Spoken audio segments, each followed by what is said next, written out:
सर्दियों का ऐसा चटपट और टेस्टी नाश्ता कि जिसे बनाने में ना तो बेलन उठाना ना बेलना ना ही आटा गूंदना पड़ेगा। बिना झंझट बस 10 मिनट में बनकर तैयार हो जाता है और ये बहुत ही टेस्टी और हेल्दी नाश्ता है जिसे आप सर्दियों में बिना झंझट कभी भी बनाकर खा सकते हो। तो हाय एवरीवन, मैं दीपिका और मेरे चैनल पर आप सभी का बहुत बहुत स्वागत है। तो आज हम बनाएंगे बाजरे का और उसके साथ गीले गाजर की चटनी का बहुत ही हेल्दी नाश्ता। तो चलिए बनाते हैं। इसके लिए मैंने 1 कटोरी ताज़ा दही का इस्तेमाल यहाँ किया है। अब हम इसमें ऐड करेंगे 1 चम्मच कश्मीरी लाल मिर्च। उसी के साथ अब हम इसमें डालेंगे 1 चम्मच धनिया पाउडर और 1 चम्मच नमक आप अपने स्वाद अनुसार डाल सकते हो। उसी में हम आधा चम्मच हल्दी पाउडर और अब मैं यहाँ डालूंगी 1 चम्मच ही जीरा पाउडर। जीरा पाउडर इस नाश्ते में अच्छा रहता है तो मैंने 1 चम्मच जीरे पाउडर का भी इस्तेमाल यहाँ किया है। आप चाहो तो स्किप भी कर सकते हो। अब हम इसमें ऐड करेंगे आधा चम्मच हींग फ्लेवर देने के लिए भी अच्छी है और हमारे पेट के लिए भी अच्छी रहती है। अब हम इसमें ऐड करेंगे 1 चम्मच ही चिली फ्लेक्स। तो इन सब चीज़ों को डालकर अब हम इसमें डालेंगे 1 चम्मच सफ़ेद तेल, 1 चम्मच गरम मसाला और 1 ही चम्मच अजवाइन। अजवाइन हमारे डाइजेशन के लिए अच्छी रहती है तो हाथों से क्रश करके हम इसमें अजवाइन डाल देंगे। अब हम इन सब चीज़ों को इस दही में फेंट लेंगे। तो फोक से हम इसे मिलाते हुए अच्छी तरह से फेंट लेंगे। और अब हम यहाँ मेन है यहाँ हमारे बाजरे का नाश्ता। तो अब हम यहाँ लेंगे बाजरे का आटा। तो मैंने यहाँ एक बड़ी कटोरी से 1 कटोरी बाजरे का आटा इस्तेमाल किया है जो एकदम बारीक पिसा हुआ है। बाजरे का नाश्ता बड़ा ही अच्छा और हेल्दी होता है। ये सर्दियों में हमारे शरीर को गर्मी प्रदान करता है और इससे हमारा हार्ट भी मजबूत रहता है। तो मैंने यहाँ बाजरे का इस्तेमाल किया है। अब हम यहाँ इसमें 2 चम्मच बेसन और 2 चम्मच ही गेहूँ का आटा डालेंगे। इससे क्या जो बाजरे का चिल्ला हम बनाएंगे उसमें बाइंडिंग अच्छी आती है। अब हम इन सब चीज़ों को उसी मसाले के साथ फोक से मिला लेंगे। अब हम इसमें थोड़ा थोड़ा पानी डालकर इसका एक गाढ़ा बैटर तैयार करेंगे। तो मैंने थोड़ा थोड़ा पानी डालकर फोक से इसे फेंटते हुए इसका एक गाढ़ा बैटर तैयार कर लिया। हमें यहाँ एक साथ पानी नहीं डालना है, नहीं तो क्या होगा कि हमारा बैटर पतला हो जाएगा। तो 1 कटोरी बड़े वाली कटोरी से जो बाजरे का हम नाश्ता तैयार करेंगे उसमें मैंने यहाँ लगभग 1 गिलास पानी का इस्तेमाल किया है। अगर आपको थोड़ा पानी कम ज़्यादा लगे तो आप कर सकते हो। तो अब हम इसे अच्छी तरह से फेंट कर एक चिल्ली बनाने का बैटर जितना ऐसा बैटर बनाकर तैयार कर लेंगे। और अब हम इसे ढककर कम से कम 15 मिनट के लिए छोड़ देंगे। तब तक हम गाजरे की चटनी बना लेते हैं। तो मैंने जो गीले वाले गाजर आए होते हैं उसकी चटनी बनाकर तैयार की है। तो इन गाजरों को मैंने पहले से ही छील कर रख दिया था। तो यहाँ मैंने 8-10 गीले गाजर लिए हैं जिसे मैंने चाकू से रफली ही बड़े बड़े टुकड़ों में कट कर लिया, क्योंकि हम इसका मिक्सी में पेस्ट तैयार करके इसकी चटनी बनाएंगे। तो हम रफली ही इसको कट करके एक मिक्सी के जार में इन गाजरों को बीज समेत ही डाल देंगे। ये जो चटनी है बड़ी ही मज़ेदार बनने वाली है। यहाँ मैंने 2-3 सूखी लाल मिर्च को 15 मिनट के लिए पानी में भिगोकर रख दिया था। और अब हम उस मिर्ची को जार में डाल देंगे और साथ ही 10-15 लहसुन की कलियां और उसी के साथ हरे धनिए को डंठल समेत डाल देंगे और उसमें डालेंगे आधा गिलास पानी और इसकी एक गाढ़ी चटनी बनाकर तैयार करेंगे। जब इसका गाढ़ा पेस्ट हम तैयार कर लेंगे तब हम इसमें एक छौंक लगाएंगे।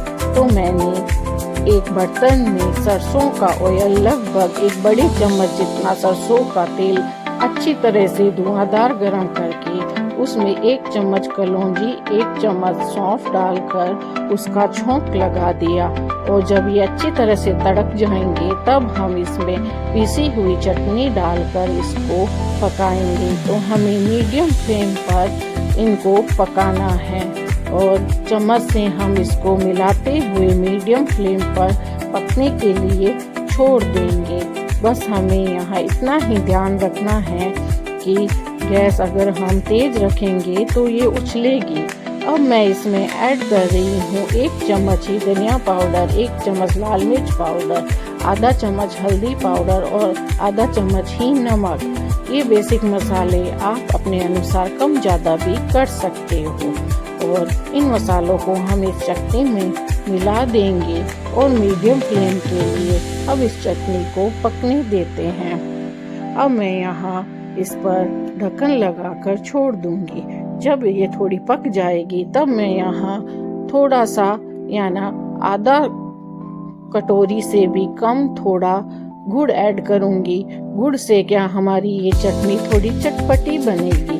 अब हम इसको ढक्कन लगाकर छोड़ देंगे और धीमी आंच पर पकने देंगे। इधर हमारा ये बैटर भी अच्छे से तैयार हो चुका है। तो अब हम इसमें एक प्याज बारीक बारीक कटा हुआ और एक गाजर क्रश की हुई और इसी के साथ हम यहाँ 1 कटोरी ही बारीक बारीक कटा हरा धनिया डाल देंगे। इसी के साथ मैं यहाँ डाल रही हूँ 1 बारीक बारीक कटी हुई हरी मिर्च। सब्जियाँ आप अपने अनुसार कर सकते हो। अब हम इन सब्जियों को अच्छी तरह इस बैटर में मिला देंगे। तो इस तरह का हम जब सब्जियां मिलाकर चीला बनाते हैं तो बच्चे भी बड़े ही चाव से खा लेते हैं और ये बच्चों के लिए भी बड़ा ही हेल्दी है। अब मैं यहाँ डाल रही हूँ इनो। तो मैंने इनो डालकर उसमें थोड़ा सा पानी डालकर इस घोल को अच्छे से मिला लिया। अब हमें यहाँ ज़्यादा लेट नहीं करनी है, बस इनो डालकर इसको बैटर को अच्छी तरह से हम मिला लेंगे और इसका हम चीला बनाकर तैयार करेंगे। तो मैंने इधर चटनी भी चेक कर ली। चटनी भी हमारी ये चटपटी बनकर तैयार है और अब हम गैस बंद कर देंगे और इस चटनी को साइड में रख देंगे और इधर हम चीले की तैयारी करते हैं। चीला बनाने के लिए मैंने एक नॉन स्टिक का तवा लेकर उस पे तेल डालकर उसको चिकना कर लिया और अब हम इसमें ऐड करेंगे कुछ सफ़ेद तिल। इससे जो हमारा चीला है वो अच्छा बनेगा, वो सुंदर दिखेगा।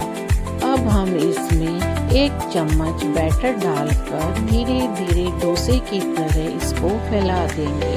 हमें यहाँ इस बैटर को थोड़ा मोटा ही रखना है, डोसे की तरह पतला नहीं करना है। हम इसका चीला बना रहे हैं और बाजरे का आटा है तो इसका बैटर हमें थोड़ा सा कम ही फैलाना है और ऊपर से इस पे छिड़क देंगे सफ़ेद तिल और मीडियम फ्लेम पर अब हम इसको ढक्कन लगाकर पकने देते हैं ताकि ये अंदर तक अच्छी तरह पक जाए। 1-2 मिनट बाद चेक करेंगे तो देखिए हमारे ये चीला एक तरफ से लगभग आधा सिक चुका है और ऊपर से तेल डालते हुए हम इसे चम्मच से पलट देंगे। तो हमारे एक साइड से ये चीला कितना सुंदर और हेल्दी बनकर तैयार हुआ है। अब हम दबाते हुए इसको अलटते पलटते दोनों साइड से अच्छी तरह से सेक लेंगे ताकि ये अच्छा बनकर तैयार हो। तो देखिए हमारा एक चीला अच्छी तरह से पककर तैयार हुआ है जिसे हम थाली में निकाल लेंगे और इसी तरह हम वापस दोबारा पैन में चीला बनाएंगे। हमें बस यहाँ ध्यान रखना है कि एक चीला बनाने के बाद हमें वो तिल और तेल को हटाना है नहीं तो वह तिल जले हुए दूसरे चूल्हे पर लग जाएंगे। तो उसको हम कपड़े से हटाते हुए वापस तेल डालकर तिल छिड़क कर और बैटर को फैला देंगे और उसी तरह हम चम्मच से इसको धीरे धीरे फैलाएंगे और इसको अच्छी तरह पकने देते हैं और उसी तरह हम उस पर ढक्कन लगाकर तिल छिड़क कर पकाएंगे। और जब ये अच्छी तरह से एक साइड से पक जाएगा तो हम अलटते पलटते इस तरह दूसरे चूल्हे को भी तैयार कर लेंगे। सर्दियों में तो ये नाश्ता बड़ा ही अच्छा होता है, ये शरीर को गर्मी भी देता है और हमारे स्वास्थ्य के लिए भी अच्छा होता है। तो इस तरह मैंने दूसरा चीला भी बनाकर तैयार कर लिया और एक एक करके हम सारे चीले तैयार कर लेंगे। इस तरह हमारा ये हेल्दी नाश्ता बनकर तैयार है। जिस किसी को भी बाजरे की रोटी बनानी नहीं आती है वह इस तरह का चीला इस चटनी के साथ बनाकर खा सकता है और ये खाने में भी बड़ा ही स्वादिष्ट लगता है। मैंने एक प्लेट में इसे बिल्कुल पिज्जा कटर से इस तरह काट कर सजा लिया तो ये बड़ा ही सुंदर दिखने लगा है। आप भी इस तरह का चीला बनाकर बच्चों को भी दे सकते हो तो बच्चे भी इसे बड़े चाव के साथ खा लेंगे। तो आज की मेरी ये रेसिपी अगर आपको पसंद आई तो प्लीज़ फ्रेंड्स मेरे इस चैनल को आप सब्सक्राइब जरूर करना और हाँ मेरे इस वीडियो को लाइक कमेंट जरूर कीजिएगा और कमेंट बॉक्स में आगे की रेसिपी के बारे में और लिखना। Bye bye.